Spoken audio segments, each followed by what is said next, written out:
Units and मेजरमेंट्समध्ये आपला पुढचा point आहे टाईप्स ऑफ एरर. एररचे types. There are main two types of error. First is systematic error and second is random error. पण एररचे type बघण्या अगोदर आपण पहिल्यांदा एरर म्हणजे काय ते बघूया.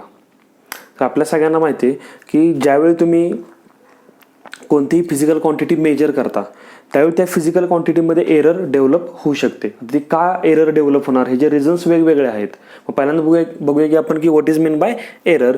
So simple definition of error is difference between measured value and true value. True व्हॅल्यूला आपण ॲक्च्युअल व्हॅल्यू सुद्धा म्हणू शकतो. डिफरन्स म्हणजे आपण इथं काय करणार, सबट्रॅक्शन करणार. म्हणजे मेजर्ड व्हॅल्यू आणि ट्रू व्हॅल्यू मधला जो डिफरन्स आहे ह्याचं जे काय आन्सर येईल ते तुमचे काय असणार आहे, एरर. फॉर एक्झाम्पल समजा हा जो पेन आहे ह्या पेनची लेंथ आपल्याला मेजर करायची आहे. पण ह्या पेनची जी लेंथ आहे ही जी ट्रू व्हॅल्यू सपोज 7 सेंटीमीटर आहे. किती आहे, फॉर एक्झाम्पल किती आहे, 7 सेंटीमीटर. आता ही ट्रू व्हॅल्यू मला कुठं मिळाली, तर हा पेन ज्या ठिकाणी मॅन्युफॅक्चर झाला, ज्या ठिकाणी तयार झाला त्या कंपनीकडून मी ही जी ट्रू व्हॅल्यू म्हणजे ॲक्च्युअल लेंथ मी काय केली, मागवली. आणि ती ॲक्च्युअल लेंथ किंवा ट्रू व्हॅल्यू किती आहे, तर 7 सेंटीमीटर. ओके. नंतर मी तुम्हाला काय सांगितलं की ह्या पेनची लेंथ आता तुम्ही काय करा, मेजर करा. तर तुम्ही काय घेतलं, एक स्केल घेतली आणि त्या स्केलचा यूज करून तुम्ही ह्या पेनची लेंथ काय केली, मेजर केली. आणि तुमचं रिडिंग किंवा तुमची मेजर्ड व्हॅल्यू तुम्हाला किती मिळाली, तर 7.2 सेंटीमीटर. सो डिफरन्स किती येणार, 7.2 minus 7 that is we get 0.2 centimetre. So this is error. This is error in measurement of length of this particular pen. ह्या पेनची लेंथ मी असताना मेजर करताना किती एरर आली, तर 0.2 सेंटीमीटर. लक्षात आलं. सो एरर म्हणजे काय हे तुम्हाला समजलं असेल. सिम्पली काय करायचं, मेजर्ड आणि ट्रू व्हॅल्यू मधला दोन्ही रिडिंग मधला काय घ्यायचा, डिफरन्स घ्यायचा. ओके. आता आपण पुढे जाऊया की एरर डेव्हलप का होऊ शकते एखाद्या मेजरमेंटमध्ये. तुम्ही कुठलंही मेजरमेंट घ्या, तुम्ही मास मेजर करा, तुम्ही टाइम मेजर करा, तुम्ही लेंथ मेजर करा, तुम्ही काही मेजर करा, पण एरर डेव्हलप होण्यापाठीमागचं रिझन काय, तर आपल्याला दिलेलं आहे बघा इथं की possible uncertainties in an observation may arise due to following reason. Uncertainties म्हणजेच त्याला तुम्ही काय म्हणू शकता, एरर म्हणू शकता. मग एरर डेव्हलप होण्यापाठीमागचे काही रिझन्स दिलेत आणि ते रिझन्स खूप सिंपल आहेत. ते डिटेलमध्ये आपण बघणार आहे. पहिलं रिझन काय असू शकतं, तर क्वालिटी ऑफ इन्स्ट्रुमेंट. तुम्ही जे इन्स्ट्रुमेंट यूज करताय, for example he length major करण्यासाठी तुम्ही तुमची स्केल पट्टी यूज केली, त्याला त्या आता स्केलला आपण काय म्हणू शकतो, इन्स्ट्रुमेंट. सो त्या इन्स्ट्रुमेंटची क्वालिटी मे बी काय असेल, खराब असेल, तर काय होऊ शकतं, त्या मेजरमेंटमध्ये अनसर्टन्टीज म्हणजेच एरर डेव्हलप होऊ शकते. बाकी पण रिझन आहेत. तर skill of the person who performing experiment, म्हणजे जो पर्सन तिथे एक्सपेरिमेंट करतोय तिचं स्किल, त्याच्यावरती पण एरर काय डिपेंड आहे, त्याचं स्किल कसं आहे. ओके. नंतर काय आपण म्हणू शकतो, the method used for measurement, ते मेजरमेंट करण्यासाठी तुम्ही कुठली मेथड यूज करताय. अशा बरेच काय तर रिझन्स आहेत ज्या रिझन्समुळे एरर डेव्हलप होऊ शकते. आता आपण डिटेलमध्ये जरा हे बघूया. तर पुढचा पॉईंट आपण बघणार आहे टाईप्स ऑफ एरर. एररचे टाईप्स तुम्हाला मी आता सांगितलं. एररचे मेनली काय आहे, तर 2 टाईप्स आहेत. तर पहिला टाईप जो आहे, first type is systematic error आणि सेकंड टाईप जो आहे रँडम एरर. रँडम एरर बद्दल आपण नंतर डिस्कस करूया. पहिला आपण जाऊया सिस्टमॅटिक एरर्स. ओके. आता what is mean bye systematic errors, तर सिंपल डेफिनेशन आहे. ती डेफिनेशन बघण्या अगोदर तुम्हाला मी एक्झाम्पल सांगतो. ते एक्झाम्पल जर तुम्हाला समजलं तर तुम्हाला सिस्टमॅटिक एररची डेफिनेशन सुद्धा समजणार. ओके. तर तुमच्याकडे एक वेइंग मशीन आहे फॉर एक्झाम्पल. त्या वेइंग मशीनचा यूज करून तुम्ही तुमचं वेट किंवा आपण त्याला मास म्हणूया, तुम्ही काय करताय, मेजर करताय. मग तुम्ही आणि समजा तुमचे 2 फ्रेंड्स आहेत, असं तिघांचं तुम्हाला वेट काय करायचं आहे, चेक करायचं आहे. ओके. पण त्या वेइंग मशीनमध्ये एक प्रॉब्लेम आहे, त्याच्यावरती अजून आपण लोड अप्लाय केलेला नाही, म्हणजे तुम्ही अजून त्याच्यावरती उभा राहिलेला नाही, तरी सुद्धा ती वेइंग मशीन 1 kgचं रिडिंग दाखवते विदाउट एनी लोड. लक्षात येते, म्हणजे त्या वेइंग मशीनमध्ये काहीतरी फॉल्ट आहे. मग त्याच्यावरती लोड अप्लाय न करता सुद्धा त्याची जी निडल आहे, ओके, जी अशी मूव्ह होते लोड अप्लाय केल्यानंतर, ती आत्ता 0वर पाहिजे होती, ती कुठं आहे तर 1 kg आहे. ओके, मग तुम्ही त्याच्यावरती उभा राहिला आणि तुमचं वेट तुम्ही मेजर केलं आणि तुम्हाला तुमचं वेट मिळालं 66 kg, 66 kg. ओके, मग तुम्हाला माहिती आहे ॲक्च्युअल तुमचं वेट किती आहे तर 65 kg. मग 66 का आलं? कारण ऑलरेडी तुम्ही उभा राहण्याच्या अगोदर जी निडल होती ती 1 kg वर होती आणि नंतर तुम्ही उभा राहिल्यानंतर ती कितीवर गेली तर 66 वर. म्हणजे तुमचं वेट ॲक्च्युअली किती असणार आहे 66 नसणार आहे, ते किती असणार आहे 65 असणार आहे. ओके, म्हणजे इथे एरर किती आली तर 1 kg. नंतर तुमचा फ्रेंड त्याच्यावरती उभा राहिला आणि त्याचं रिडिंग त्यानं तुम्हाला दाखवलं 71 kg. तर ॲक्च्युली तुमच्या फ्रेंडचं वेट किती आहे तर तुम्हाला माहिती आहे 70 kg, नॉट 71 kg. ओके, आणि तुमचा तिसरा फ्रेंड आहे तो त्यावरती उभा राहिल्यानंतर त्यानं तो रिडिंग दाखवलं 68 kg.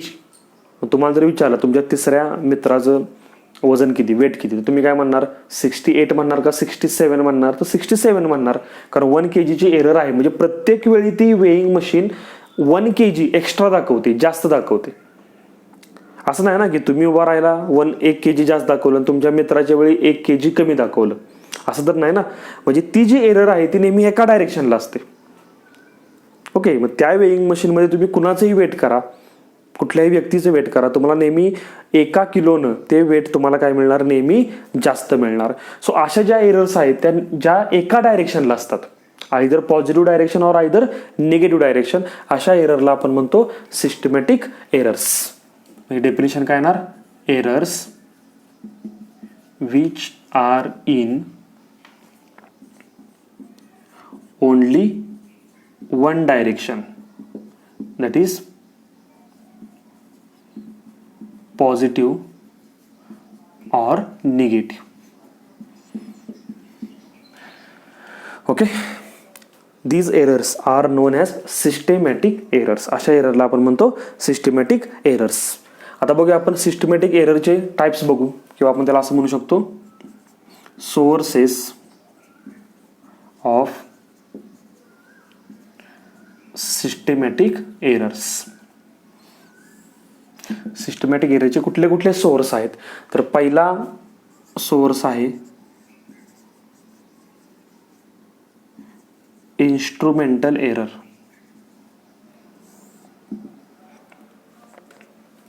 ओके, आता हे नाव बघूनच तुम्हाला समजलं असेल इन्स्ट्रुमेंटल एरर म्हणजे काय. तर जी एरर इन्स्ट्रुमेंटमुळे डेव्हलप होते, म्हणजे फॉल्टी इन्स्ट्रुमेंटमुळे डेव्हलप होते, म्हणजे त्या इन्स्ट्रुमेंटमध्येच फॉल्ट असतो काहीतरी, अशा कारणामुळे जी एरर डेव्हलप होते, तयार होते, अशा एररला आपण म्हणतो इन्स्ट्रुमेंटल एरर. मग आपण लिहिणार काय तर this type of error arises due to defective calibration of instrument. This error arises due to defective calibration of instrument. आता ह्याचा अर्थ पहिल्यांदा समजून घ्या. Defective calibration of instrument. आत्ता जे तुम्हाला मी एक्झाम्पल सांगितलं वेइंग मशीनचं, ओके, ते एक्झाम्पल कुणाचं एक्झाम्पल होतं तर इन्स्ट्रुमेंटल एररचं एक्झाम्पल होतं. तर डिफेक्टिव्ह कॅलिब्रेशन ऑफ इन्स्ट्रुमेंट ह्याचं आणखी एक एक्झाम्पल आपण बघूया. किंवा ह्या एररला आणखी एक नाव आहे की एरर का डेव्हलप होते, ड्यू टू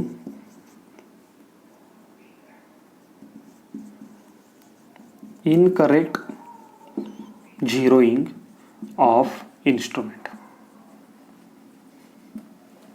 कशामुळे होते तर due to incorrect zeroing of the instrument. Incorrect zeroing म्हणजे काय तर ज्या इन्स्ट्रुमेंटचा झिरो किंवा ज्या इन्स्ट्रुमेंटचा झिरो, समजा आपण फॉर एक्झाम्पल घेतलं की ॲमीटर घेऊया. ॲमीटर सगळ्यांना माहिती आहे.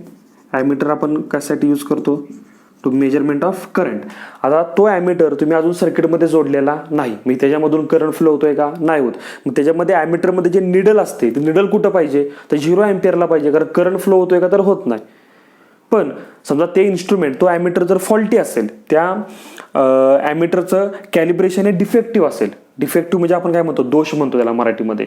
म्हणजे ज्या ॲमिटरचं कॅलिब्रेशन कसं आहे, डिफेक्टिव्ह आहे, त्याचा जी निडल आहे ती 0 अँपिअरला कोइन्साइड होत नाही. फॉर एक्झाम्पल ती 0.5 अँपिअरला कोइन्साइड होते. ओके, ह्याला आपण म्हणतो इनकरेक्ट झिरोविंग. हा, ती बरोबर जर झिरोला मॅच झाली असती. का झिरोला मॅच झाली पाहिजे, कारण करंट झिरो आहे म्हटल्यानंतर ॲमिटरनं करंट किती दाखवलं पाहिजे, झिरोच दाखवला पाहिजे. पण तुमचा ॲमिटर ज्याजवळ काय आहे तर डिफेक्टिव्ह कॅलिब्रेशन आहे, जो फॉल्टी आहे, तो काय करतो, विदाउट करंटचं 0.5 अँपिअर रिडिंग दाखवतो. So this is the incorrect zeroing of the instrument. मग समजा फॉर एक्झाम्पल तुम्ही सर्किटमधून करंट फ्लो केला 2 अँपिअर, तो ॲमिटर किती दाखवणार तर 2.5 अँपिअर दाखवणार. एरर आली, करंट पाठवला तुम्ही 2 अँपिअर, दाखवला किती 2.5. सो 2.5 मेजर्ड व्हॅल्यू, पण ऍक्च्युअल व्हॅल्यू किती तर 2 आहे. म्हणजे 2.5 - 2 that is 0.5 ampere. That is the error. आणि एरर कशामुळे आली तर त्या इन्स्ट्रुमेंटमुळे आली, त्या ॲमिटरमध्ये फॉल्ट असल्यामुळे, किंवा त्या ॲमिटरचं कॅलिब्रेशन कसं आहे तर डिफेक्टिव्ह आहे. डिफेक्टिव्हचा अर्थ दोष आहे, त्याच्या कॅलिब्रेशनमध्ये दोष आहे. किंवा आपण असं म्हणू शकतो की त्याचा इनकरेक्ट झिरोविंग आहे, ती निडल एक्झॅक्टली झिरोला मॅच करत नाही in absence of current. Okay, मला वाटतं तुम्हाला समजले काय सांगायचं ते. So this is the example of instrumental error. आणि बरेच एक्झाम्पल आपण सांगू शकतो. आता जे आपण वेइंग मशीनचं एक्झाम्पल बघितलं होतं ते सुद्धा ह्याच्यामध्ये येतं, इन्स्ट्रुमेंटल एररमध्ये. सेकंड सिस्टमॅटिक एररचा सोर्स आहे, पहिला झाला इन्स्ट्रुमेंटल एरर, दुसरा आहे imperfect techniques. Imperfect in experimental technique. Imperfection in experimental techniques.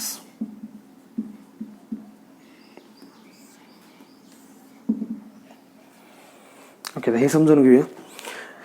This error arises due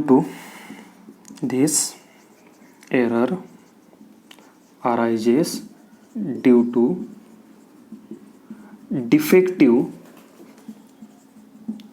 setting of an instrument. बघा, ही एरर कशामुळे आहे, डिफेक्टिव्ह कॅलिब्रेशन ऑफ इन्स्ट्रुमेंट. आणि ही एरर कशामुळे आहे, defective setting of an instrument. Okay, हे जरा समजून घ्या की error due to imperfection in experimental technique ही कशामध्ये तुम्हाला सांगितली, this error due to defective setting of an instrument. Defective म्हणजे दोष. ओके, मग कशामध्ये दोष आहे तर सेटिंग ऑफ ॲन इन्स्ट्रुमेंट. किंवा आपण असं म्हणू शकतो की इम्परफेक्शन म्हणजे तुम्ही परफेक्ट नाही, कशामध्ये नाही, इन एक्सपेरिमेंटल टेक्निक. एक्सपेरिमेंट करण्याचे काही टेक्निक्स आहेत, किंवा आपण म्हणूया की ज्या काय गाईडलाईन्स आहेत किंवा ज्या काही स्टेप्स तुम्हाला फॉलो करायच्या आहेत एक्सपेरिमेंट करताना, त्या तुम्ही फॉलो केलेल्या नाहीत. ह्याचं एक्झाम्पल मी तुम्हाला सांगू शकतो. सपोज तुम्हाला एखाद्या लिक्विडचा, जे आपल्या बुकमध्ये एक्झाम्पल दिले की आपल्याला एखाद्या लिक्विडचा व्हॉल्यूम मेजर करायचा आहे. ओके, त्यासाठी तुम्ही काय केलं, एका ट्यूबमध्ये, ज्या ट्यूबचा यूज करून तुम्ही त्याचा व्हॉल्यूम मेजर करू शकता, त्या ट्यूबमध्ये तुम्ही काय घेतलं, ते लिक्विड घेतलं, पण ती ट्यूब तुम्ही अशी स्ट्रेट पकडायला पाहिजे होती, सरळ. ती तुम्ही अशी थोडी टिल्ट केली, तिरकी पकडली. आता मला सांगा, तुमचं जे मेजरमेंट आहे व्हॉल्यूमचं ते 100% काय होणार, चुकणार. आता ह्या, कारण तुम्ही ट्यूब सरळ पकडायला पाहिजे होती. आता ह्या केसमध्ये ते जे इन्स्ट्रुमेंट आहे, म्हणजे ती जी ट्यूब आहे त्याच्यामध्ये काही प्रॉब्लेम नाही, ती परफेक्ट आहे किंवा ती बरोबर आहे, म्हणजे इन्स्ट्रुमेंटल एरर तर नसणार आहे. पण तुम्ही काय केलं, इम्परफेक्शन इन एक्सपेरिमेंटल टेक्निक, म्हणजे ज्या काय स्टेप्स तुम्ही फॉलो करायला पाहिजे होत्या त्या स्टेप्स तुम्ही फॉलो केल्या नाही, म्हणजे एक्सपेरिमेंट करताना तुमची चूक झाली. म्हणजे इथं काय दिलंय, this error arises due to defective setting of an instrument. Defective setting म्हणजे इन्स्ट्रुमेंटमध्ये दोष नाही, इन्स्ट्रुमेंटमध्ये डिफेक्ट नाही, तर त्याच्या सेटिंगमध्ये दोष आहे. लक्षात आलं की तुम्ही असं पकडण्याऐवजी तुम्ही असं पकडलं. किंवा ह्याचा आणखी बेस्ट एक्झाम्पल जर मी तुम्हाला दिलं तर तुम्हाला क्लिअर होऊन जाईल की हा पॉईंट म्हणजे कसा आहे, imperfection in experimental technique. Suppose आपल्याला माहिती आहे की आपल्याला ताप आला आहे का नाही, म्हणजे फिवर आहे का नाही हे चेक करण्यासाठी आपण थर्मामीटर यूज करतो ना, आपल्या बॉडीचं टेम्परेचर आपण मेजर करतो. आता जो थर्मामीटर आहे तो थर्मामीटर ॲक्च्युली तुम्हाला काय दाखवतो, टेम्परेचर दाखवतो. आणि तुम्हाला फिवर आहे का नाही हे आपण असं कधी ठरवतो, ज्यावेळी त्या थर्मामीटरचं रिडिंग किती असेल, reading of thermometer is greater than 98.6 degree Fahrenheit पेक्षा जर त्या थर्मामीटरनं जास्त टेम्परेचर दाखवलं तुमच्या बॉडीचं तर तुम्हाला फिवर आहे. अदरवाईज ह्यापेक्षा कमी टेम्परेचर दाखवलं तर तुम्ही नॉर्मल आहात, तुम्हाला ताप वगैरे काही नाही. मग आपण काय करतो, आता हे जे टेम्परेचर आहे ते बॉडीचं, पण बॉडीच्या कुठल्या पार्टचं, तर आपल्याला काय सांगितलेलं आहे की तो थर्मामीटर तुमची जी जीभ आहे ते जिभेच्या खाली पकडा किंवा फॉर एक्झाम्पल तुमच्या तोंडामध्ये पकडा आणि नंतर टेम्परेचर मेजर करा आणि ते जर टेम्परेचर 98.6 किंवा त्याच्यापेक्षा जर जास्त मिळालं तर तुम्हाला ताप आहे का तुम्हाला फिवर आहे. पण तुम्ही बघितलं असेल कधी कधी लहान मुलांच्या केसमध्ये तुम्ही जर हॉस्पिटलमध्ये गेला तर काय करतात तिथले की तो जो थर्मामीटर आहे तो तुमच्या त्या लहान मुलाच्या तोंडामध्ये देत नाहीत, ते कुठं ॲडजस्ट करतात तर आर्म पीटमध्ये ॲडजस्ट करतात. आर्म पीटमध्ये त्या लहान मुलांच्या काखेमध्ये काय करतात ते ॲडजस्ट करतात, मराठीत सांगायचं झालं तर. ओके, पण प्रॉब्लेम असा आहे की आर्म पीटचं जे टेम्परेचर आहे ते तुमच्या बॉडीच्या टेम्परेचरपेक्षा नेहमी 1 डिग्री फॅरनहाइटनं कमी असतं. मी समजा तुम्ही काय केलं की तो थर्मामीटर आर्म पीटमध्ये पकडला आणि तुम्हाला टेम्परेचर समजा मिळालं 98 डिग्री फॅरनहाइट, तर आपला रूल काय सांगतो, टेम्परेचर ह्याच्यापेक्षा जास्त असेल तर फिवर आहे. मग तुम्ही काय म्हणणार, आमचं टेम्परेचर किती आहे बॉडीचं 98 डिग्री फॅरनहाइट, म्हणजे आम्हाला फिवर नाही. पण तुम्ही तोच जर थर्मामीटर तुमच्या माउथमध्ये किंवा जिभेखाली जर पकडला तर तुम्हाला रिडिंग किती मिळणार, 99 डिग्री फॅरनहाइट. 1 डिग्री फॅरनहाइटनं जास्त मिळणार, कारण आर्म पीटमध्ये 1 डिग्री फॅरनहाइटनं टेम्परेचर कमी असतं. म्हणजे ॲक्च्युली तुम्हाला फिवर आहे, पण आर्म पीटमध्ये थर्मामीटर पकडल्यामुळं तुम्ही काय म्हणला की आम्हाला फिवर नाही. आता ह्या केसमध्ये थर्मामीटर इज आवर इन्स्ट्रुमेंट, त्याच्यामध्ये काय फॉल्ट आहे का, इन्स्ट्रुमेंटल एरर आहे का, नाही, थर्मामीटर बरोबर आहे. पण तुम्ही काय केलं, इम्परफेक्शन इन एक्सपेरिमेंटल टेक्निक, तुम्ही एक्सपेरिमेंटच चुकीचा केला. जो थर्मामीटर माउथमध्ये जिभेच्या खाली पकडायचा होता तो तुम्ही आर्म पीटमध्ये पकडला, म्हणजे तुम्ही त्या स्टेप्स फॉलो केल्या नाही, त्यामुळे जी एरर येते त्या एररला आपण म्हणतो imperfection in experimental technique, that is defective setting in instrument. I think we clear this point. Okay, and last systematic error जे आहे त्या एररला आपण म्हणतो पर्सनल एरर. पर्सनल एरर ही कुणामुळे असते, तर जो ऑब्झर्वर असतो, जो एक्सपेरिमेंट करतो त्याच्यामुळे. तर आपण म्हणू शकतो फॉल्ट ऑफ ऑब्झर्वर, त्या ऑब्झर्वरमध्येच काहीतरी फॉल्ट असेल, किंवा केअरलेसनेस ऑफ ऑब्झर्वर, त्या ऑब्झर्वरचा केअरलेसनेस. म्हणजे आपण काय सांगू शकतो याचा, हे जे एक्झाम्पल जर तुम्हाला दिलं, म्हणजे आपण जे पहिले एक्झाम्पल बघितलं होतं वेइंग मशीनचं, तुम्हाला आठवतंय का. आता असं मानून झालं की वेइंग मशीन व्यवस्थित आहे, चांगली आहे, त्याच्यामध्ये काही एरर नाही, म्हणजे ही एरर नसणार आहे. ओके, ही एरर सुद्धा नसणार आहे. आणि तुम्ही त्या वेइंग मशीनवरती उभा राहिला आणि तुमचं समजा वेट आहे 60 kg, तर ती निडल जी आहे ती बरोबर अशी 60 kg काय होते, मॅच होते, बरोबर.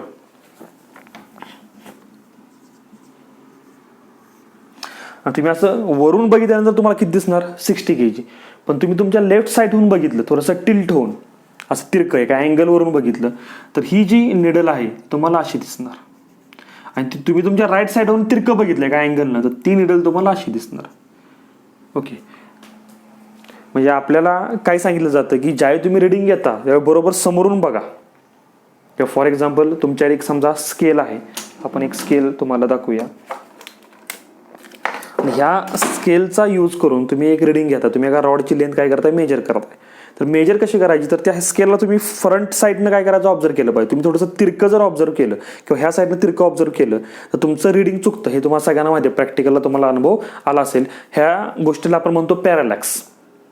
Okay, error due to parallax. Okay, मग इथं पण असं होऊ शकतं. So this is the personal error, that is fault of the observer किंवा केअरलेसनेस ऑफ द ऑब्झर्वर. लक्षात येते. So these are the 3 sources of the systematic errors.